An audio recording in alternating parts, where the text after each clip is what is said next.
Oh, good morning. It's Wednesday morning, and today we read Psalm 61. Hear my cry, O God, listen to my prayer. From the end of the earth I call to you when my heart is faint. Lead me to the rock that is higher than I, for you have been my refuge, a strong tower against the enemy. Let me dwell in your tent forever. Let me take refuge under the shelter of your wings. For you, O God, have heard my vows. You have given me the heritage of those who fear your name. Prolong the life of the king. May his years endure to all generations.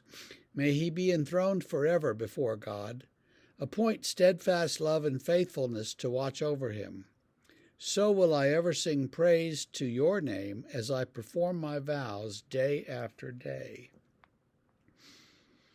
This short psalm, I think, is one of they call the royal psalms that refer to or have something to do with the king. Now, in ancient Israel, God himself was often referred to as the king. Who's the king of Israel? The Lord God. Well, why do we have this earthly king? Well, that's because the people whined and complained, and they wanted to have an earthly king like all the other nations. Give us a king too, O God. And so, against his better judgment, and with plenty of warnings, God did it, and it didn't work out too well most of the time. So anyway, we have this king. And here it says, may the king rule forever, prolong his life. May he be enthroned forever. Let steadfast love and faithfulness watch over him. So this is a kind of prayer for the king. And there are other things going on here, but that's the main point.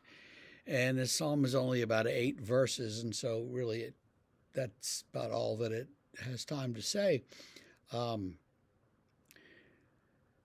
So this is a royal psalm. Royal psalms typically are used in situations like coronations or a procession of some sort. Excuse me. Put that away. And these processions, ceremonies of various kinds, and that's when they would sing these psalms asking God to take care of, comfort, strengthen, and preserve the king. So I think that's what we have here. So I will sing praises to your name, O God, and perform vows day after day to you, O God. Let me take shelter under your wings. There's an image of God we don't hear very often. Let me dwell in your tent forever. Lead me to a rock. You've been a refuge and a strong tower. So these are the sorts of images that are used in the Old Testament for God. We think of God as some sort of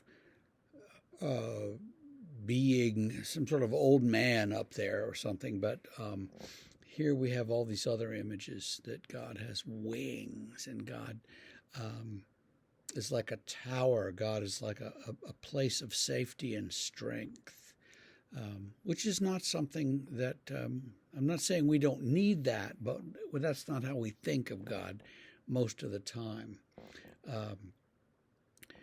But in David's day, whatever that was, the Iron Age or the Bronze Age or one of those ages, he's running around in the fields and running around the countryside with a sword and a leather armor, looking for a place to hide. So you needed a refuge, you needed a cave or a tower that's built up. It doesn't have windows or anything, and it's got a door that can be secured so that you go in the tower and you're safe. Of course, if your enemies surround the tower and they just sit down and wait, you're going to run out of food and water, and you're going to need to come out of there eventually. So it's not the best sort of refuge, but it is a refuge, and this is how God is described.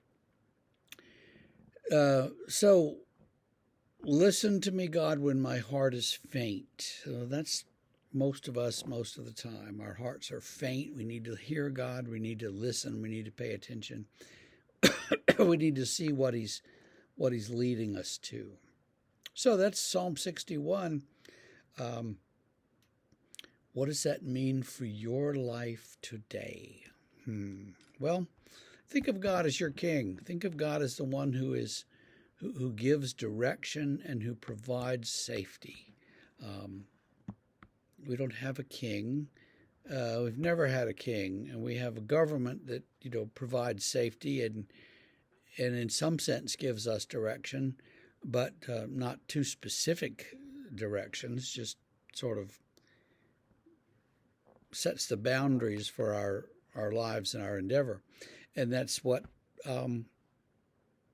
we're to do. And so, to think of God as king is to think of some sort of leader who will give us direction, give us direction,